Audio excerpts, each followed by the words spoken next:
Hi, this is Scott Bradfield, and this is the ultimate. I always forget the titles of these courses. The Ultimate Beginners Advanced Online Creative Writing Course. And those of you who have been involved with these courses over the past several years know that these started at City Lit.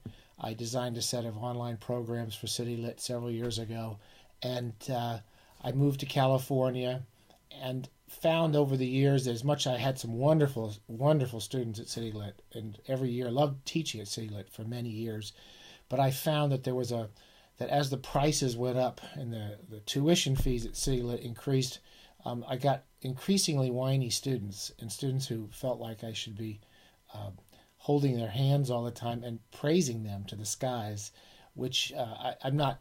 I don't consider myself a negative teacher, but I'm not a let's applaud everybody's effort sort of thing and thanks for sharing type teacher. I try to treat my students like adults, and I try to treat them as an editor would treat a writer.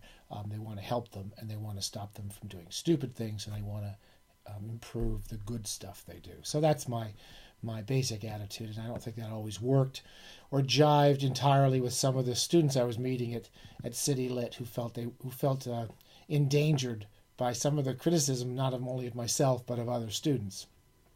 We have just to start off on I don't mean to start on a negative note, we have a really usually wonderful course in these advanced courses, and the best students I've ever taught. And so if you're feeling slightly trepidatious or you're new to the course, really good critics, really kind critics, really observant and attentive critics, and they are also good writers. I've had nothing but good work from my students in this course, almost entirely, with rare exceptions. So this is an experiment in independent online teaching, something I never wanted to do, but I've tried to do two things. One, reduce the tuition by a substantial amount, since a large amount of education, as you know, goes into administration. And I'm trying to do the tech work on our online course and still provide what I consider the best online workshop in the world. I don't think there's anyone's got a better online workshop for the price. I mean, we've got a really nice program, and it's flexible. It's not. It is not a brilliantly organized course. I do my best. I'm not the greatest organizer, but I will often make mistakes. But be a little patient, and I hope you'll get all the support you want from this course, particularly with what you're paying. I would hope that there's a really fair price to product ratio. That's a very boring opening, but I'm doing something here I haven't done. My original premise for these online courses was to do a set of lectures for my courses and really never change them, because I don't really make much money from these courses. So I really wanted to set up a few lectures, such as an introductory lecture, which I would run for years. The last introductory lecture must have been on the site for 4 or 5 years now, and I never changed it. And I look a lot more attractive in those old videos than I do in this one. But I thought it was time with a new course and a new, we're now independent from any other institution, that I should do a new introduction to the course. So we call this the Ultimate Beginners Workshop. And there's a simple reason for that. I believe, as I've said many times, that when I sit down to write, and I've written several books of stories, and I love writing short stories, and I've written several novels, and I've written all my life, I found that no matter how much work I've done and how much I've produced over my lifetime, every time I sit down to a new story or a new novel, I'm learning it all over again. Start with a different character, a different situation, a different tone, a different style, and that's the pleasure of writing, is finding your way into a new story or a new novel. And every time we start a story or a book, we are beginners. So to be a writer, you need to get used to doing things you don't know how to do. Basically, you're going to be doing things you don't know how to do, and you're going to figure them out as you go along. And you also have to get used to failing a lot. You will fail a lot as an artist, and it's what's the old Samuel Beckett line, fail better. and you just try to keep failing better. And that's the pleasure, is when you fail, and then suddenly it just takes off, and you'll all hopefully have some glimpses of those pleasures of when your writing just starts to take off and you don't have to worry about it anymore, and you write a whole chapter, a whole story, and it may be imperfect, but basically it's working, even though you don't know why. All of my returning students know I really focus on really basic 3 or 4 basic techniques of fiction. And those are the 3 or 4 basic techniques that I find most puzzle my students. They may have taken many courses, they may have written a lot, but they really have never thought about how fiction writing is different from writing letters to your parents, writing project reports at work, writing analyses of literary texts for your college. They've never recognized that when you write a story or a piece of fiction, your brain and your prose works entirely different from the way it does when you write anything else. You're telling a story. You're inventing a character. You're setting up point of view. We'll talk about point of view till you're sick of it. And it takes place in time. It's watching time pass and not explaining things. So we'll talk about those basic techniques over and over again till you're sick of them. And hopefully you'll start to think about these basic techniques when you do your first drafts. And I have seen students, particularly in this class, you'll see, and every class, I don't know when this hopefully this class will be running in 10 years.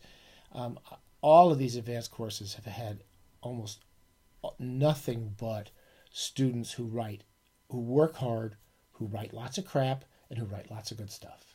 And you'll be able to start to distinguish how everyone is failing and succeeding, just like you are, hopefully. And it's just part of the stumbling progress we make when we write. So you'll see a lot of good examples of the things I'm talking about. And you'll see that no matter how good we are, I make these mistakes. I teach these things all the time, and I make the same mistakes I've been making for 40 years. So you have to have a sense of humor. And that's one of the things I had trouble with these other students. They couldn't understand how they made it. Telling them they made a mistake somewhere or telling them they could improve something was very upsetting. So you hopefully all of this group will be willing to accept that we will try to help each other. We won't always be right. When you're in a good workshop, you will listen to the other writers, and you may not agree with them, but you keep your mouth shut and you just listen. That's what the best thing you can do as a student in a workshop is just listen. You don't have to believe it they said. You don't have to do what they tell you to do. Just listen and hear what somebody says and how they read your stories. It's not an opportunity you will get very often. I try very hard to make sure that these workshops are very specific and very much on the page. So we try to avoid theoretical explanations of why literature matters and what narrative does and all this lit crit stuff. We try to avoid all that crap and really focus on your prose, sentence by sentence, scene by scene. It's a 12-week course. It's designed in a very loose manner. I have an introductory novel course and an introductory short story course. If you're new to my classes, I will get you access to these other old classes of mine where the lectures are a little more organized. But this course is really workshop based. And when we have a big crowd, we're going to have a lot of work to do for everybody, including the writers. And the premise is to try to keep the writing ratio and reading ratio to the point where you're mainly writing, because you should all be just writing as much as you can. We'll have a couple, 2 or 3 workshops every week, and at least one discussion of what I consider good writers. So we'll have a book of stories. We will have a novel. I try to change those every term. Sometimes hard, but we try to change that every term. And the course is designed to be flexible and continuous. So we have a structure that many of you will recognize who've taken the course before. We'll have 12 weeks of the course, and you will it will be the sort of thing I can repeat, because I don't have the time to do a lot of administrative and reshaping of the course every term.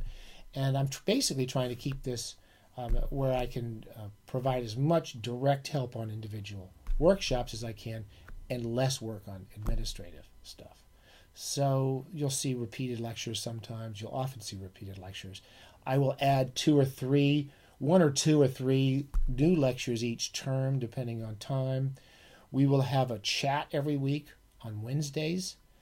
Usually at Wednesdays. This may change in 10 years, but Wednesdays, I try to keep it around. You'll check the front page. It'll tell you of this class, what time our chats are. Those are half-hour chats once a week.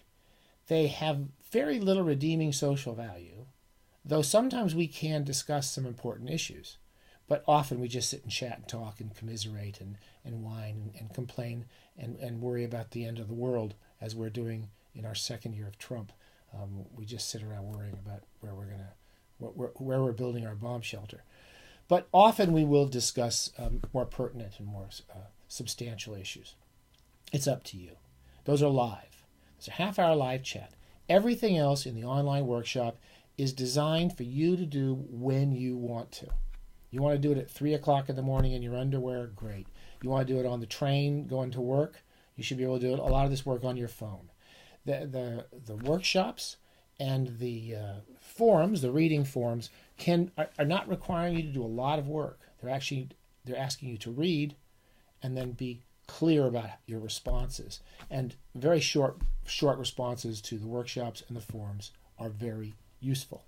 They don't need to be long. Sometimes the shorter they are, the better they are. I'm very proud of the fact that we have a good guest. We have a guest writer every term, a guest editor this term, and I've had the best guests we could possibly get. You're getting a great deal. That's all I can tell you. We've had wonderful writers here, from Brian Evanson and Noe Holland and Paul Macaulay and Christopher Priest, and we've really had major contemporary writers and short story writers in this class. And I just hope you'll read the work of these wonderful writers we have coming to visit, and we'll have a guest writer this term. So that's really about it. I'm trying to think if there's anything more I need to tell you. This is an embarrassing introduction because I feel a little sloppy. I'm not as tidy as I used to be when I did these lectures. My wife used to get me all dressed up and make sure I was shaved and make sure I had a nice shirt on. And I'm kind of a little baggier as I get older and as these courses get more informal. I just hope you have a good time. Do the classes in your own. Do each week's work in your own time. I will set up each class on a Monday, so it'll be available on Monday morning. I'll close the class on Friday, so you can submit anything you want, but it has to be done by Friday. And then I will do a close-up summary of the class every Friday night in the Friday night report. That's so we can all have the weekend off and don't have to check our emails. You should get email notices when things appear on the forums or on the workshops. And I try to keep the weekly work pretty minimal. We're not going to try to overwork you or so you actually dread looking in each week. You'll basically have 2 or 3 manuscripts to read from fellow students and maybe one reading assignment to reply to in maybe 100, 200 words. And they don't have to be, they're not essays, so you don't have to, you're not marked or graded on these things. They're just conversational discussions. So have a good time. I hope you enjoy it. Let me know if you're not. I'll do my best. And we'll hopefully, and if you know anyone who's interested in these types of courses, please send them my way. I love these advanced courses. These are the best courses I've ever taught, best students I've ever had, really nice people for the most part. Once in a while we get some weird character who wanders in and disappears forever, but for the most part nothing but really, really great students and great writers. And we've had some really good writing in here, and we're going to have some good writing this term, I promise you. Okay, have a great term. Let me know what I can help. And I'll talk to you. We'll chat on Wednesdays. Okay? All right. Have a good year.